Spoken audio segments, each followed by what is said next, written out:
Good morning friends. आज आपण इयत्ता 10वीचा तिसरा जो चॅप्टर आहे हा केमिकल रिॲक्शन अँड इक्वेशन हा पाहत होतो. तर आपल्याला आज त्या पुढचं लेक्चर पाहायचं आहे आणि त्या पुढचा पॉईंट पाहायचा आहे आजच्या लेक्चरमध्ये. तर तो पॉईंट आहे रेट ऑफ केमिकल रिॲक्शन, म्हणजे रासायनिक अभिक्रियेचा दर हा कसा असतो हे आपल्याला पाहायचं आहे. रेट कसा असतो म्हणजे दोन प्रकारचे रेट असतात पहा. दर हा दोन प्रकारचा असतो केमिकल रिॲक्शन मध्ये. एक तर कसा असतो फास्ट रिॲक्शन होत असते आणि एक कशी होत असते स्लो रिॲक्शन होत असते. म्हणजे जलद गतीने अभिक्रिया होत असते आणि कमी गतीने अभिक्रिया होत असते. असे दोन प्रकारचे रिॲक्शन या रेट ऑफ केमिकल रिॲक्शन मध्ये होत असतात. मग आता आपल्याला यामध्ये हेच पाहायचंय की कोणते प्रकार जे आहेत हे स्लो रिॲक्शन मध्ये येतात आणि कोणते प्रकार जे असतात हे फास्ट रिॲक्शन मध्ये येत असतात. फॉर एक्झाम्पल पहा, जसं की तुम्हाला जर सांगितलं की cooking gas start burning on ignition. पहा, जेव्हा आपण काय करतो कुकिंग गॅस चालू करत असतो, ज्या वेळेस चालू करतो त्यावेळेस लगेच तो काय करतो पेट घेतो. मग आता ही कोणती रिॲक्शन होईल? स्लो रिॲक्शन होईल की फास्ट रिॲक्शन होईल? हा बरोबर आहे, कोणती रिॲक्शन होईल? ही फास्ट रिॲक्शन होईल. म्हणजे आपण जेव्हा गॅसला आपण लावत असतो, गॅस पेटवतो त्यावेळेस तो लगेच काय करतो पेट घेतो. त्यासाठी जास्त वेळ लागतो का? जास्त कालावधी लागतो का? लागत नाही. म्हणजे ह्या कोणती रिॲक्शन आहे? फास्ट रिॲक्शन आहे. For another example, iron articles undergoes rusting. आता जे काही लोखंडाची काय असतात वस्तू असतात तर ह्या काय होत राहतात, काही कालांतराने गंज धरतात. मग आता ही फास्ट रिॲक्शन आहे का स्लो रिॲक्शन आहे? ऑफकोर्स ही कोणती रिॲक्शन होईल? स्लो रिॲक्शन होईल. म्हणजे आता यामध्ये आपण ज्या वेळेस जर एखादं लोखंड बाहेर ठेवलं तर लगेच ते गंज धरेल का? नाही. म्हणजे ही कोणती रिॲक्शन झाली? स्लो रिॲक्शन झाली. आणखी एखादं एक्झाम्पल पाहायचं झालं तर काय होईल? Erosion of rocks takes place to form a soil. आता ज्या वेळेस काय होत असतं खडकाचं काय होतं क्षरण होत असतं. ही कोणती रिॲक्शन? त्याचं रूपांतर कशामध्ये होत असतं? टू फॉर्म अ सॉइल म्हणजे मातीमध्ये होतं. म्हणजे कोणती रिॲक्शन होईल? ही पण स्लो रिॲक्शन होऊन जाईल. म्हणजे या ठिकाणी आपण हे जे काही एक्झाम्पल पाहिले, कुकिंग गॅसचं पाहिलं, त्यानंतर आणखी कशाचं आयर्न आर्टिकल्सचं पाहिलं आणि इरोजन ऑफ रॉक्सचं पाहिलं. तर यावरून आपल्याला फास्ट चेंज आणि स्लो चेंज हे काय होतात दिसून येत असतात. And these are the examples of some reaction to complete in short time. काही जे काही एक्झाम्पल्स आहेत, आपण जे काही एक्झाम्पल पाहिले तर त्यामधले काही जे उदाहरणं होते हे शॉर्ट टाइम म्हणजे काय? कमी कालावधीसाठी घडून येणारे होते आणि त्यामुळेच ते कसे घडून येतात? दॅट ऑकर्स रॅपिडली म्हणजे काय? जलद गतीने यामध्ये बदल घडून येत असतो. तर काही जे असतात some reaction occurs for a long time. काही जे रिॲक्शन घडून येत असतात ह्या कशा घडून येत असतात? लॉंग टाइम म्हणजे काय? जास्त कालावधीसाठी घडून येत असतात. That is occurs in slowly. आणि ह्या ज्या रिॲक्शन घडून येत असतात हे पूर्ण होण्यासाठी ह्या कशा घडून येत असतात? स्लोली म्हणजे काय? हळूवारपणे घडून येत असतात. मग यावरून आपण काय सांगू शकतो? काही जे रिॲक्शन असतात हे कसे असतात? Short time. कशासाठी असतात? Short time. तर काही ज्या रिॲक्शन घडून येत असतात ह्या कशा होत असतात? Long time. कशा घडून येतात? लॉंग टाइम म्हणजे जास्त कालावधीसाठी घडून येत असतात. म्हणजे आपण यावरून सांगू शकतो पहा की some reaction rate of different reaction is different. म्हणजे प्रत्येक जे काही रिॲक्शन घडून येत असते तर त्याचा रेट ऑफ रिॲक्शन म्हणजे जे काही अभिक्रियेचा दर जो असतो हा कसा असतो, डिफरंट असतो, म्हणजे वेगवेगळा असतो. But in some factors which decide the rate of chemical reaction. आता आपल्याला काही फॅक्टर जे आहेत, काही असे घटक आहेत की ज्यामध्ये आपल्याला हे केमिकल रिॲक्शन जे आहेत या कशा घडून येतात हे आपल्याला पाहायचं आहे. तर त्या पुढचा पॉईंट आपल्याला या पुढचं पॉईंट पाहायचं, हे तुम्हाला समजलेलंच असेल. पहा, रेट ऑफ केमिकल रिॲक्शन जे आहेत यामध्ये फास्ट चेंज कसे होत असतात, फास्ट रिॲक्शन कशी होते आणि स्लो रिॲक्शन कशी होत असते हे आपण या रेट ऑफ केमिकल रिॲक्शन मध्ये पाहिलेले आहे. आता याचे काय फॅक्टर्स आहेत या केमिकल रिॲक्शनचे हे आपल्याला या पॉइंट मध्ये पाहायचे. आता आपला पुढचा पॉइंट आहे पहा, फॅक्टर अफेक्टिंग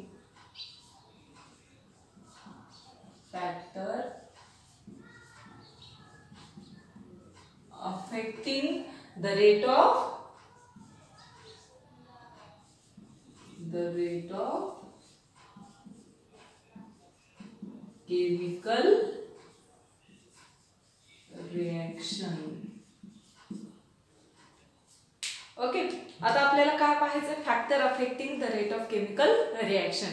म्हणजे आपल्या रासायनिक अभिक्रियेच्या दरावरती कोणकोणते घटक काय करतात, परिणाम घडून आणतात हे आपल्याला या पॉइंट मध्ये पाहायचंय. तर यामध्ये आपल्याला 5 प्रकारचे पहा घटक फॅक्टर्स जे आहेत हे कशावरती अफेक्ट करतात, केमिकल रिॲक्शन वरती अफेक्ट करत असतात, त्याचा परिणाम होत असतो.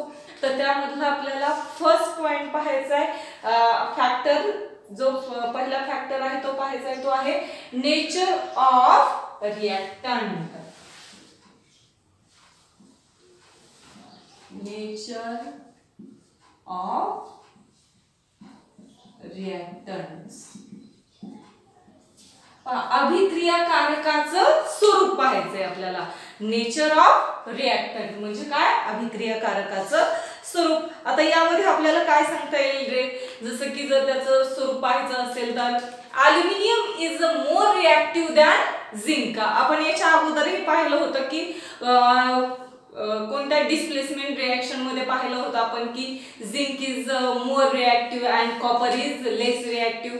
मग यामध्ये आपण याच्यासारखंच एक अनदर एक्झाम्पल, दुसरं एक्झाम्पल पाहू. ते कोणतं आहे, aluminium is less reactive than zinc और aluminium is more reactive than zinc. Aluminium is more reactive than zinc. म्हणजे झिंक पेक्षाही जास्त क्रियाशील जो धातू आहे हा कोणता आहे, अल्युमिनियम आहे. झिंक पेक्षा जास्त जलद गतीने कोण अभिक्रिया करू शकतो, अल्युमिनियम हे अभिक्रिया करू शकतो. त्यामुळेच आपण काय म्हणतो, aluminium is more reactive than zinc. Zinc पेक्षा अल्युमिनियम हे कसं आहे, जास्त रिॲक्टिव्ह आहे. And therefore rate of reaction of aluminium is higher than और ग्रेटर दॅन झिंक. त्यामुळेच आपण काय सांगू शकतो की अल्युमिनियमचा जो काही रेट ऑफ रिॲक्शन आहे, रेट ऑफ रिॲक्शन, अल्युमिनियमची जी काही अभिक्रियेचा दर आहे हा higher than, reaction is higher than zinc. कशापेक्षा जास्त आहे, higher than zinc. zinc पेक्षा याचा अल्युमिनियमचे अभिक्रियेचा दर हा कसा आहे, जास्त आहे. हे आपल्याला कशामध्ये सांगता येतं, नेचर ऑफ रिॲक्टंट मध्ये. त्यानंतरचा पुढचा पॉइंट आहे पहा, आपल्याला सांगता येईल size of particles of reactant. Second point आहे साइज ऑफ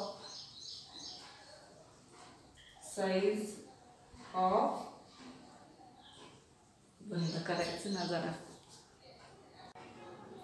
त्यानंतरचा आपला पॉइंट आहे size of particles of reactant. म्हणजे अभिक्रियाकारकांच्या कणांचा आकार. आता या अभिक्रियाकारकांच्या कणांच्या आकारावरून कसं रेट ऑफ केमिकल रिएक्शन वरती अफेक्ट होतो, परिणाम होतो हे आपल्याला पाहायचे। यासाठी तुम्हाला एक ट्रायदिस सांगते पहा, जसं की तुम्हाला माहिती आहे शाहवाद टाइल्स पीसेस, आपल्याला काय घ्यायचे काही शाहवाद टाइल्स पीसेस म्हणजे शाहवादी टाइलचे काही पीसेस तुकडे घ्यायचे आणि काही आपल्याला काय करायचे त्याची पावडर घ्यायची, शाहवाद टाइल्सची पावडर। काही काय घ्यायचे आपल्याला शाहवाद टाइल्सचे पीसेस आणि काही काय घ्यायचे आपल्याला शाहवाद टाइल्सचे काय करायचे आपल्याला पावडर घ्यायची। आता हे दोन्हींचं वेट जे आहे हे आपल्याला कसं घ्यायचंय, इक्वल। इक्वल म्हणजे काय, सारखंच घ्यायचंय। म्हणजे हे जर आपण 5 ग्रॅम जर घेतलं तर हे पण आपल्याला किती ग्रॅम घ्यायचंय, 5 ग्रॅमच घ्यायचंय, ओके। आणि यामध्ये आपल्याला काय करायचंय, 10 ml 10 ml आपल्याला डायल्यूट हायड्रोक्लोरिक ऍसिड टाकायचंय। यामध्ये काय टाकायचंय आपल्याला 10 ml हायड्रोक्लोरिक ऍसिड, दोन्हींमध्ये पण आपल्याला 10 ml hydrochloric acid HCl hydrochloric acid टाकायचे। आणि यानंतर आपल्याला पाहायचे की कोणत्या साइजचे जे काही पार्टिकल्स आहेत यामध्ये रिएक्शन जास्त जलद गतीने म्हणजे फास्टर हायर होते, जास्त जलद गतीने घडून येते हे आपल्याला पाहायचे। तर या दोन्हींमधून पहा, शाहवाद टाइल्सची ज्या वेळेस रिएक्शन ही हायड्रोक्लोरिक ऍसिड बरोबर होत असते तेव्हा यामधून एक गॅस बाहेर पडतो, तो कोणता असतो, कार्बन डायऑक्साइड गॅस बाहेर पडत असतो। कोणता गॅस बाहेर पडतो, कार्बन डायऑक्साइड गॅस हा बाहेर पडत असतो। मग यावरून लक्षात येईल पहा तुम्हाला की जेव्हा या दोन्हींची रिएक्शन होत असते, पीसची हायड्रोक्लोरिक ऍसिड बरोबर आणि पावडरची हायड्रोक्लोरिक ऍसिड बरोबर रिएक्शन घडून येत असते, तर यावरून जी काही रिएक्शन आहे ही कशामध्ये जास्त घडून येत असते, faster the smaller size particle, म्हणजे जास्त जलद गतीने आहे ही लहान कण जे आहे शाहवाद टाइल्सचे, या शाहवाद टाइल्सच्या लहान कणांमध्ये रिएक्शन ही फास्ट म्हणजे जास्त जलद गतीने घडून येताना दिसून येते। म्हणजे आपण यावरून काय सांगू शकतो, smaller the size of reactant, smaller the size of reactant particles higher is the rate of reaction. म्हणजे जेवढे रिएक्टंटची साइज ही स्मॉलर असेल, लहान असेल, तेवढं त्याची जी काही रिएक्शन आहे ही हायर जास्त जलद गतीने होत असते, त्याचा रेट ही काय होतो तेवढ्या जास्त गतीने वाढत जात असतो। हे कशामध्ये आपल्याला दिसून येतं, size of particle of reactant मध्ये। त्यानंतर पुढचा जो अफेक्ट करणारा फॅक्टर आहे केमिकल रिएक्शन वरती तो आहे कॉन्सन्ट्रेशन ऑफ द रिएक्टंट। पुढचा पॉइंट आहे कॉन्सन्ट्रेशन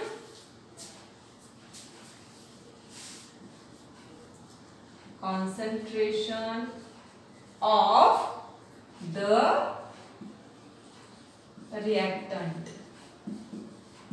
कॉन्सन्ट्रेशन म्हणजे संहती, अभिक्रियाकारकाच्या संहतीचा परिणाम जो आहे हा या रेट ऑफ केमिकल रिएक्शन वरती कसा घडून येतो हे आपल्याला पाहायचंय।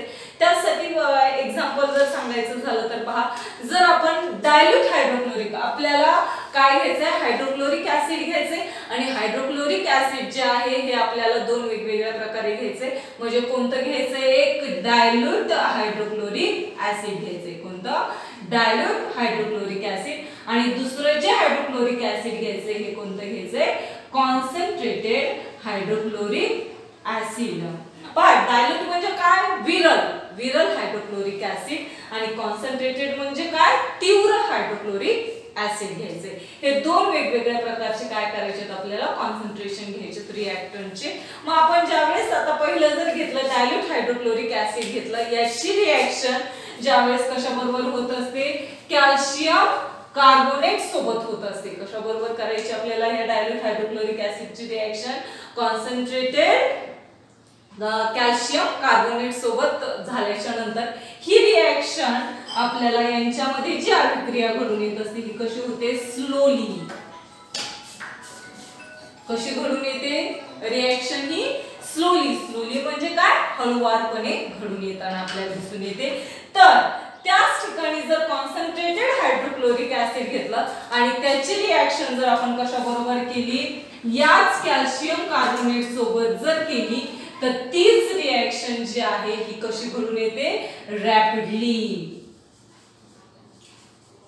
कशी घडून येते, रॅपिडली म्हणजे काय, जलद गतीने घडून येताना आपल्याला दिसून येते. म्हणजेच आपण यावरून सांगू शकतो पहा, concentrated acid is faster than dilute acid. म्हणजे आपण जर कॉन्सन्ट्रेटेड हायड्रोक्लोरिक ऍसिड जर घेतलं तर त्याची रिॲक्शन ही कशापेक्षा फास्टर होते, faster than dilute hydrochloric acid बरोबर, म्हणजे हायड्रोक्लोरिक ऍसिड पेक्षा फास्टर जलद गतीने आपल्याला घडून येताना दिसून येते. अँड यावरूनच आपण काय सांगू शकतो मग, the rate of chemical reaction is proportional to the rate of concentration of reactant.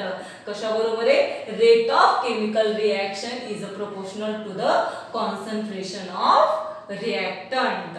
आता हे आपलं काय पाहिलं आपण, तिसरा फॅक्टर पाहिला अफेक्ट करणारा रेट ऑफ केमिकल रिॲक्शन वरती, कॉन्सन्ट्रेशनचा. डायल्यूट जर असेल तर स्लोली रिॲक्शन घडून येते सांगितलं मी, आणि कॉन्सन्ट्रेशन असेल तर रॅपिडली घडून येत असते. म्हणजे याचाही परिणाम हा कशावरती होतो, या केमिकल रिॲक्शनच्या रेट म्हणजे दरावरती घडून येताना दिसून येतो. यानंतरचा आपल्याला पुढचा पॉइंट पाहायचा आहे पहा, टेम्परेचर ऑफ रिॲक्शन म्हणजे अभिक्रियाकारकाचं तापमान पाहायचंय. यानंतरचा पुढचा पॉइंट पाहायचंय पहा आपल्याला, चौथा अफेक्टिंग फॅक्टर पाहायचा आहे, तो आहे temperature of reaction, not reactant. काय हे, रिॲक्शन म्हणजे अभिक्रियेवरचं तापमान, तापमानावरती कसा परिणाम, तापमानाचा या केमिकल रिॲक्शन वरती कसा परिणाम होतो हे आपल्याला पाहायचंय. तर यासाठी पहा आपल्याला सांगता येईल, for example decomposition of water किंवा लाईमस्टोन. कशाचं डिकम्पोजिशन करायचंय आपल्याला, लाईमस्टोनचं. डिकम्पोजिशन ऑफ लाईमस्टोन,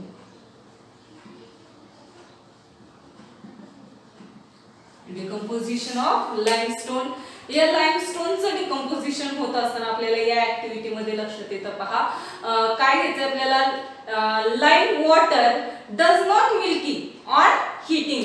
ज्यावेळेस आपल्याला या लाईमस्टोनचं डिकम्पोजिशन घडून आणायचं असतं तर त्यामध्ये जे काही लाईम वॉटर असतं त्याला जरी आपण काय केलं, हीट दिली म्हणजे उष्णता दिली, या लाईम वॉटरला जरी आपण काय केलं, लाईम वॉटरला हीट, लाईम वॉटरला काय करायचंय आपल्याला, हीट म्हणजे उष्णता जरी दिली तरी हे लाईम वॉटर काय होत नाही, does not turn milky. Milky म्हणजे काय, दुधाळ बनत नाही ऑन हीटिंग. बिकॉज कशामुळे घडून येत नाही हे, का कशामुळे मिल्की होत नाही, बिकॉज या ठिकाणी कोणती रिॲक्शन घडून येत असते, झिरो रेट ऑफ रिॲक्शन.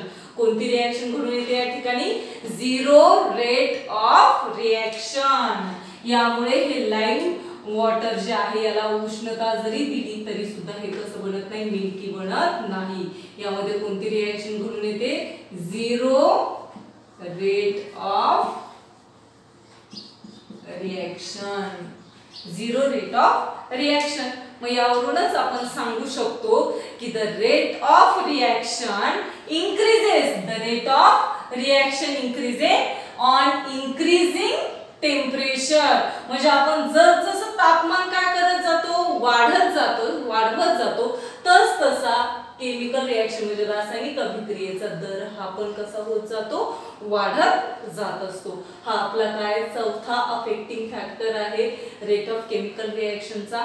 त्यानंतर आपल्याला लास्ट पाहायचे पहा, लास्टचा अफेक्टिंग फॅक्टर पाहायचा आहे तो आहे catalyst.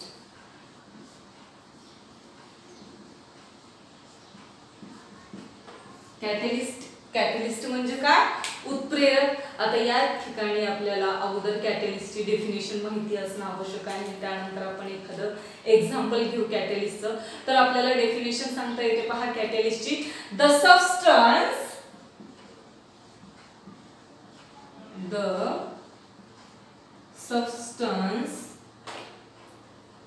in presence of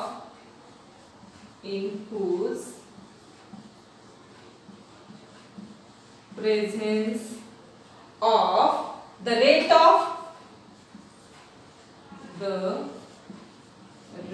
of chemical reaction,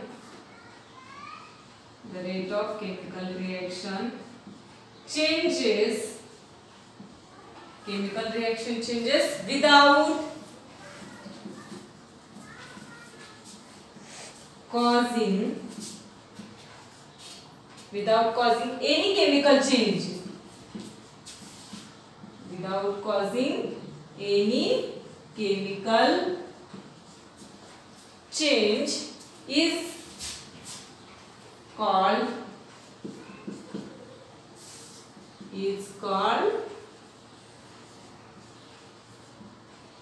catalyst.